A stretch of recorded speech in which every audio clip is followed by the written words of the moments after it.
بسم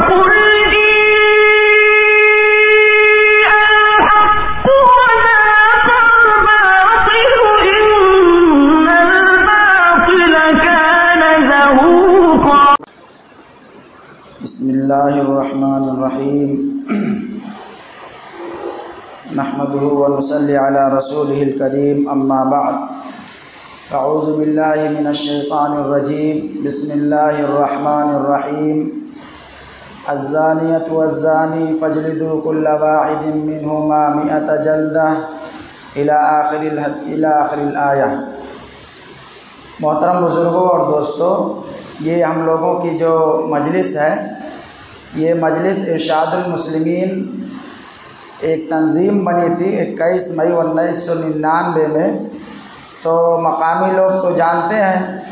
اب اسی میں ایک ہفتے میں ایک پروگرام ہوتا ہے اور ایک پروگرام مہینے میں ہوتا ہے۔ تو ہفتے والا پروگرام ہے، اس میں اصل خطاب حضرت مولانا مفتی محبوب احمد صاحب قاسمی دامت برکاتہم جو مجلس کے صدر ہیں اور ایک بڑے مدرسہ مرکزی معراج العلوم کے محتمم ہیں، ان کا خطاب ہوتا ہے۔ اور حسن اتفاق یہ ہے کہ ہم سب کے محترم دوست اور جید عالم دین مقرر شعلہ بیان حضرت مولانا شاہد حسن صاحب قاسمی دامت برکاتہم ہمارے جماعت کے ساتھی دیوریا سے آئے ہوئے لاڑ سے، ان کے پڑوسی لگیں گے، بہار کے مدھوبنی کے رہنے والے ہیں، وہاں سرکاری ملازم ہیں اور ایک بچیوں کا مدرسہ ہے، اور یہاں بھی بچیوں کا مدرسہ ہے، وہ چلاتے ہیں۔ ان کا انشاءاللہ ولولہ انگیز خطاب ہوگا۔ میں انشاءاللہ مختصر جو ہے آپ حضرات کے سامنے کچھ دین کی باتیں عرض کر رہا ہوں، خاص طور سے جو معاملہ ابھی گہما گہمی چل رہی ہے اور تیزی چل رہی ہے، اسی کے بارے میں۔ دین کا کام یہ جو ہے، یہ بھی دین کا کام ہے، مدرسے بھی دین کا کام کر رہے ہیں، تبلیغی جماعت یہ بھی دین کا کام کر رہی ہے، ہر ایک جو ہے اپنے اپنے نہج سے دین کا کام کر رہا ہے۔ لیکن تبلیغی بھائیوں کے لیے ایک واقعہ میں حضرت مولانا علی میاں صاحب رحمۃ اللہ علیہ کا بتا دینا چاہتا ہوں کہ مولانا علی میاں صاحب رحمۃ اللہ علیہ نے کہا کہ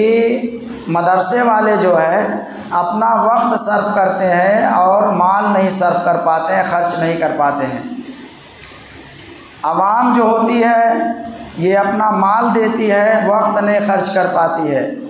لیکن یہ تبلیغی جماعت والے بیچارے اپنا وقت بھی قربان کرتے ہیں اور اپنا مال بھی قربان کرتے ہیں۔ چنانچہ بہت مبارک ہیں آپ لوگ، یعنی دین کے راستے میں اور اللہ تعالیٰ کے پیغام کو بندوں تک پہنچانے کے لیے آپ نکلے ہیں، اور آپ لوگ تاریخی قصبے سے آئے ہیں، ہماری بڑی عقیدتیں وہاں سے وابستہ ہیں۔ حضرت مولانا محب اللہ صاحب لاری ندوی جو ندوے کے بہت دنوں تک محتمم رہے، تو انشاءاللہ آپ حضرات قیام کریں گے اور دین کی بات بتائیں گے۔ ہم لوگوں نے حاجی بیت اللہ صاحب سے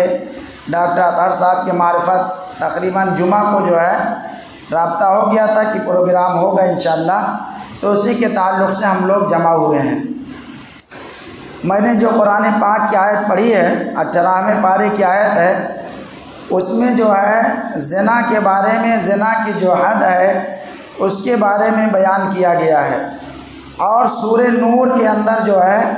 پوری تفصیل ہی وہی ہے۔ زنا کے بارے میں یا تہمت زنا کوئی لگا دے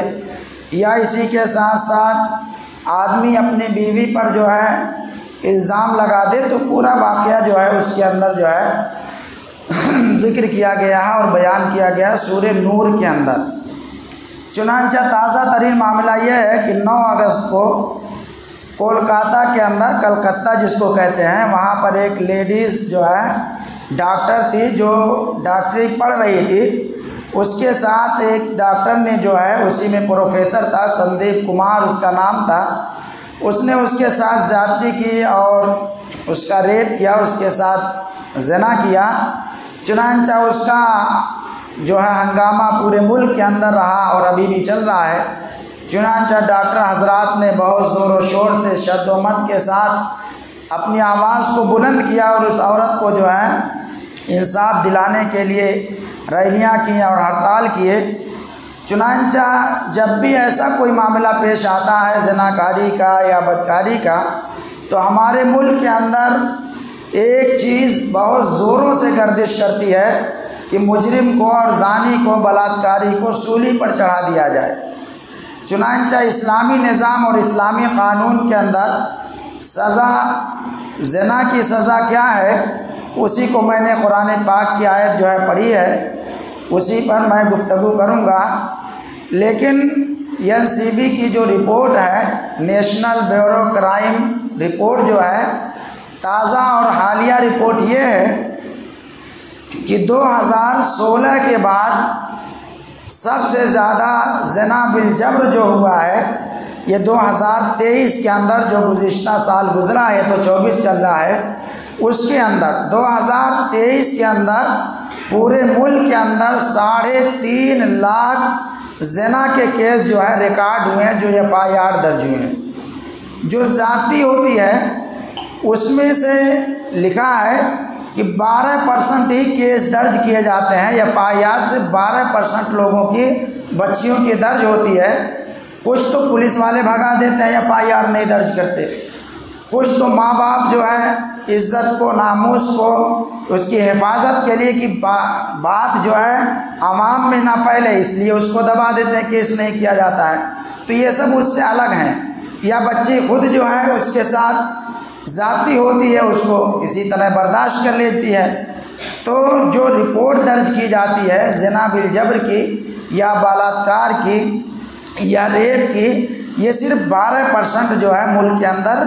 کیس جو ہے درج کیے جاتے ہیں، NCBRT کی جو رپورٹ ہے۔ اور اس میں بھی 94% ایسے لوگ ہیں، 94% ایسی ذاتیاں ہوتی ہیں، ریپ ہوتے ہیں، جو قریبی لوگ ریپ کرتے ہیں، اس کے ساتھ جڑے ہوئے لوگ۔ اب کولکاتہ ہی کا معاملہ جو ہے، ڈاکٹر پڑھا رہا تھا، وہ پڑھ رہی تھی، پروفیسر تھا، تو جو قریبی لوگ ہیں یا رشتہ دار ہیں یا کوئی دور کا رشتہ دار ہے، گھر میں آنا جانا ہے، تو اکثر جو ذاتیاں ہو رہی ہیں 94% وہ قریبی لوگ کرتے ہیں۔ اس ذاتی کو روکنے کے لیے جو لوگ سب سے زیادہ آواز بلند کرتے ہیں، اس میں نیتاؤں کا نام سر فہرست ہے، سب سے زیادہ مطالبہ کرتے ہیں۔ لیکن دا ہندو ٹائمز ایک اخبار ہے،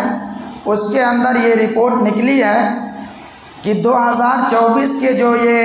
انتخابات ہوئے ہیں، سانسدی کا جو انتخاب ہوا 2024 میں، اس میں 543 سانسدوں میں سے 137 سانسد 43% سانسد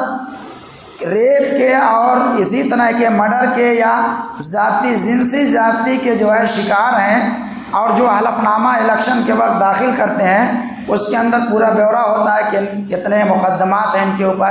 کس چیز کے ہیں۔ تو 43% سانسد جو جیت کے آئے ہیں،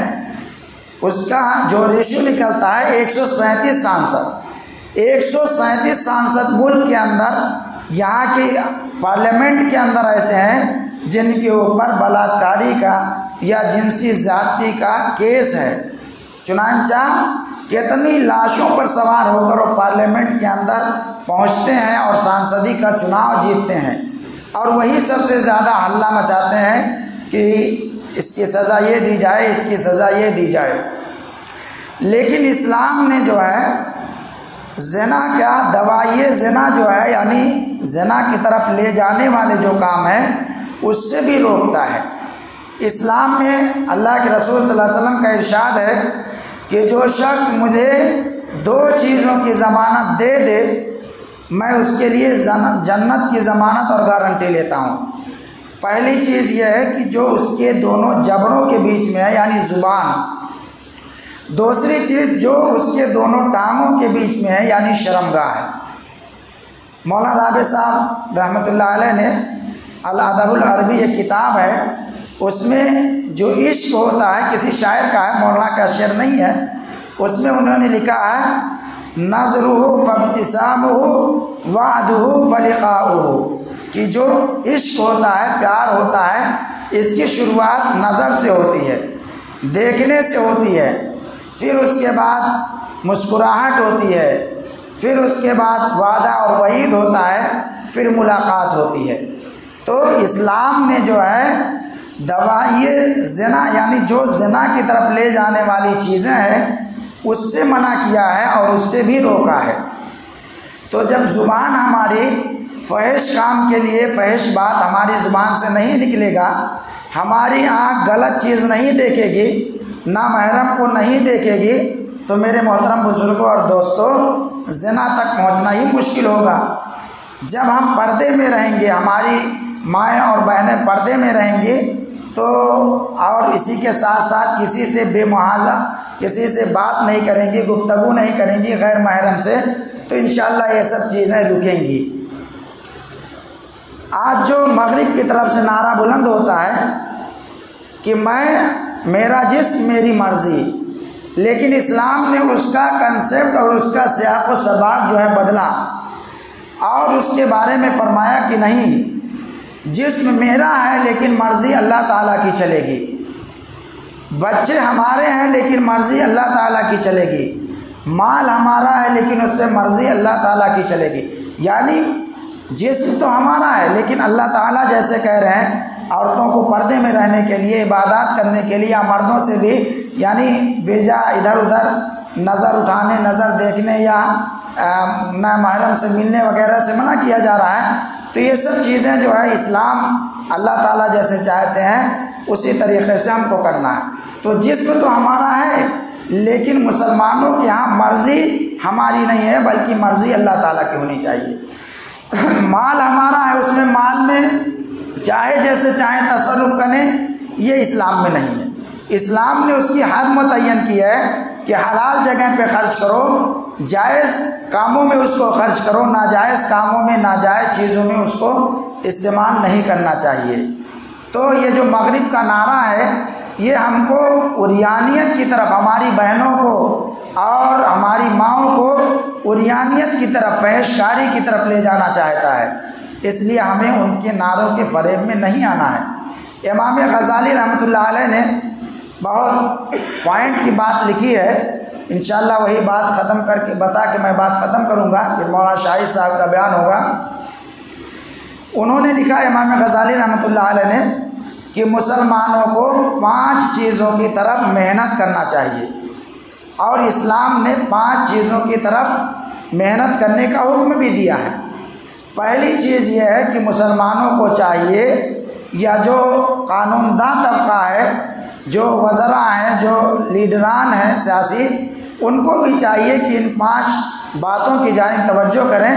پہلی چیز یہ ہے کہ آدمی کے جان کی حفاظت، جان کی حفاظت۔ قرآن پاک کے اندر اللہ تعالیٰ کا ارشاد ہے کہ ومن قتل نفسا بغیر نفس، یعنی اگر کوئی شخص کسی آدمی کو بغیر حق کے ناحق کسی کو قتل کر دے جا رہا ہے تو اس نے گویا کہ پوری انسانیت کو قتل کر دیا۔ اور آج ہمارے معاشرے کے اندر، ہمارے سماج کے اندر، اور یہ ہمارا پیارا جو وطن ہے اس کے اندر لنچنگ، اور اسی کے ساتھ ساتھ خاص طور سے مسلمانوں کو اور دلتوں کو مار دینا، کاٹ دینا، یہ عام بات ہو گئی ہے۔ تو جان کی حفاظت، اسلام بھی جان کی حفاظت کا حکم دے رہا ہے، اور انڈیا کا اور بھارت کا قانون بھی جان کی حفاظت کا حکم دے رہا ہے۔ دوسری چیز یہ ہے کہ مال کی حفاظت۔ مال کی حفاظت یہ نہیں کہ جو ہمارے پاس پیسے ہیں وہی صرف ہمارا مال ہے، جو ہمارے پاس بیلنس ہے وہی صرف ہمارا مال، ہماری زمین وہ بھی ہمارا مال، ہمارا مکان وہ بھی ہمارا مال۔ تو حکومت کو بھی چاہیے کہ ہمارے مال کا پروٹیکشن اور تحفظ کرے، یعنی ہمارا جو پیسہ بینک میں ہے، ہمارے جیب کے اندر ہے، وہ بھی چور چکے سے محفوظ رہے۔ جو ہمارے مکانات ہیں، اچھی اچھی بلڈنگیں ہیں، اس کو بھی ایسے ہی بلڈوز نہ کر دیا جائے، جس کے گھر پہ چاہا بلڈوزر چلا دیا حکومت نے، اس طرح نہیں ہونا چاہیے، بلکہ مال کا تحفظ ہونا چاہیے۔ شریعت بھی کہہ رہی ہے، انڈیا کا قانون بھی کہہ رہا ہے۔ تیسری چیز یہ ہے کہ عزت اور آبرو کی حفاظت۔ عزت آبرو کی حفاظت اسلام بھی کہہ رہا ہے، اور یہاں کے قانون کے اندر عزت آبرو کی حفاظت کے لیے کتنی فورس اور کتنی پولیس اور کتنی مہیلا ہیلپ لائن، مہیلا ڈیسک لائن قائم کی گئی ہیں۔ کہ لوگوں کی عزتیں اور ان کی ناموس محفوظ رہیں اور ان کے ساتھ کسی طرح کا جو ہے کوئی ظلم اور زیادتی نہ ہو پائے۔ چوتھی چیز یہ ہے کہ ہم کو ہماری عقل کی حفاظت، عقل کی حفاظت یعنی شراب سے، اسی کے ساتھ ساتھ ڈرگس ہے، نشہ کی جو گولیاں ہیں اس سے اسلام بھی منع کر رہا ہے، اور یہاں کا قانون بھی کہہ رہا ہے کہ کھلم کھلا شراب نہیں بیچی جائے گی۔ اسی کے ساتھ ساتھ ڈرگس ہے جو نشہ آور چیزیں ہیں اس کو کھلم کھلا نہیں بیچا جائے گا، لیکن آج سرکار اس کے لیے باقاعدہ لائسنس جاری کر رہی ہے، اور زیادہ تر جو ریپ اور بلاత్కాر کے واقعات پیش آتے ہیں وہ عقل کی مایوسی کی وجہ سے، عقل نشے کی وجہ سے کام ہی نہیں کرتی کہ آدمی کیا کر رہا ہے۔ پانچویں چیز یہ ہے کہ ایمان کی حفاظت۔ امام غزالی رحمۃ اللہ علیہ نے لکھا ہے کہ پانچویں چیز ایمان کی حفاظت، دین کی حفاظت جو ہے، اگر ہم دین کو محفوظ رکھنا چاہتے ہیں اور ہمارے دل کے اندر جذبہ ہے کہ ہمارا ایمان ہمارا دین محفوظ رہے، تو انشاءاللہ ہماری بیٹیاں ہوں یا بہنیں ہوں یا مائیں ہوں یا ہم ہوں، اس کے بارے میں ہم چوکنا رہیں گے اور اپنے دین پر مضبوطی کے ساتھ استقامت کرنا چاہیے۔ گھر کی حفاظت، مال کی حفاظت، چوروں سے اور باہری جو ہے اوباشوں سے اس کی حفاظت سرکار کے ذمہ ہے، لیکن ہمارا بھی کچھ فریضہ عائد ہوتا ہے۔ ہماری مائیں بہنیں خاص طور سے سنیں کہ ہم کو بھی اپنی جو ہے حفاظت، عزت کی حفاظت، مال کی حفاظت، جان کی حفاظت کا کچھ ہمیں بھی حق ہے۔ سارا حق اور سارا کام سرکار ہی کا نہیں ہے۔ اب آپ کے پاس، آپ کے گھر کے اندر بہنیں ہیں، بیٹیاں ہیں، مال ہے، دولت ہے، تو آپ ایسے اپنے گھر کو کھلا چھوڑ دیں گے اور یہ کہیں کہ سرکار کی ذمہ داری ہے کہ ہمارے مال کی اور ہماری عزت کی، آبرو کی حفاظت کرے، تو ایسا نہیں ہوگا۔ آپ گھر کے اندر ہیں، آپ کی ذمہ داری ہے کہ آپ اپنے گھر کی جو ہے اصلاح کریں اور اپنے گھر کو جو ہے یعنی اس زنا سے اور زنا جیسی یا جو بھی بے حیائیاں ہیں اس سے بچانے کی کوشش کریں۔ اسلامی شریعت کے اندر زنا اتنا قبیح عمل ہے کہ اللہ تعالیٰ نے ارشاد فرمایا کہ زانی مرد اور زانیہ عورت اگر دونوں لوگ کوئی غلط کام کر بیٹھے آپس کے اندر اور اس میں 4 گواہ پیش کیا جائے، اور معاملات کے اندر صرف شرعی 2 لوگوں کی گواہی معتبر ہے، لیکن زنا اتنا خطرناک اور اتنا سنگین جرم ہے کہ اس کے لیے اسلام نے 4 گواہ متعین کیے ہیں۔ 4 گواہ اگر پیش ہو جائیں اور وہ اس بات کی گواہی دے دیں کہ ان دونوں مرد اور عورت میں، اس لڑکی اور لڑکا میں ملاقات ہوئی ہے اور ان لوگوں نے غلط کام کیا ہے، اس کو ہم نے دیکھا ہے، اس کے بعد اس کو 100 کوڑے لگائے جائیں گے۔ اس کو اگر شادی شدہ ہے تو اس کو رجم کیا جائے، غیر شادی شدہ ہے تو شاید 100 کوڑے لگائے جائیں گے۔ اور اس کے بعد فرمایا گیا کہ وَلْيَشْهَدْ عَذَابَهُمَا طَائِفَةٌ مِّنَ الْمُؤْمِنِينَ، اور اس کو لائیو کاسٹ کیا جائے، اس کو دکھایا جائے، مجمع ایک ہو، جمع غفیر ہو، سزا دیتے ہوئے دیکھے، تاکہ اس کے اندر رعب اور ڈر اور خوف پیدا ہو کہ وہ اس طرح کی حرکت نہ کریں۔ تو آج جو سولی پر چڑھانے کی مانگ کی جاتی ہے، اسلام نے اس کو پہلے ہی اس کا نام بدل کے رجم جو ہے، اسی کو رجم، کوئی لوگ سولی کہتے ہیں، تو رجم کی سزا جو ہے اسلام نے پہلے ہی متعین کی ہے۔ اور اسلام نے جو زنا کی سزا متعین کی ہے، اگر اس پر ہم عمل پیرا ہو جائیں اور وہ سزا نافذ ہو تو انشاءاللہ ریپ اور بلاత్కాر کم ہوں گے اور ہمارے ملک سے اور ہمارے معاشرے سے اس کا خاتمہ ہوگا۔ لیکن جہاں سرکار کی ذمہ داری ہو، یہ ہماری بھی ذمہ داری ہے کہ ہم اپنے گھر کے اندر پردے کا اہتمام کریں۔ مفتی صاحب کا بہت اچھا بیان ہوتا ہے پردے پر، تو اپنے بچوں کو اور اپنے خاص طور سے بچیوں کی طرف زیادہ نگہداشت کریں، تو انشاءاللہ ہمارا معاشرہ اس گھناؤنی حرکت سے ناپاک اور ناپاک منصوبے سے پاک ہوگا، اور ہمارے معاشرے کے اندر بہنیں اور بیٹیاں خیر و عافیت کے ساتھ اور عزت اور سلامتی کے ساتھ اور سر بلند کر کے رہ سکتی ہیں۔ وآخر دعوانا ان الحمد للہ رب العالمین۔